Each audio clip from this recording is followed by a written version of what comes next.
আজকের ক্লাসে আমরা এমন একটি কৌশল নিয়ে আলোচনা করব ইংরেজি সাহিত্যের এলিজাবেথান এইজ এর যে লেখকরা রয়েছে তাদের নাম মনে রাখার সহজ একটা টেকনিক। গত ক্লাসে কিন্তু একটা টেকনিক বলা হয়েছে ইউনিভার্সিটি অফ উইটসদের নিয়ে, সেটা দেখে নিতে পারেন। আজকের ক্লাসে সেটা খুব কাজে লাগবে। চলো, উইলিয়াম শেক্সপিয়ার ইউনিভার্সিটি উইটসদের সাথে নিয়ে চিদনিতে বেকন খেয়ে টাকা স্পেন্ড করলেন। আবার বলছি, উইলিয়াম শেক্সপিয়ার ইউনিভার্সিটি উইটসদের সাথে নিয়ে চিদনিতে বেকন খেয়ে টাকা স্পেন্ড করলেন। গত ক্লাসে ইউনিভার্সিটি উইটসদের নিয়ে আলোচনা করা হয়েছে।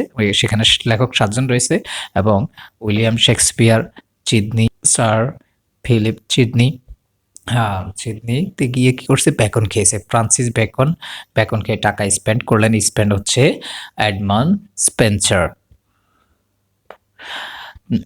এই ছিল আজকের আলোচনা।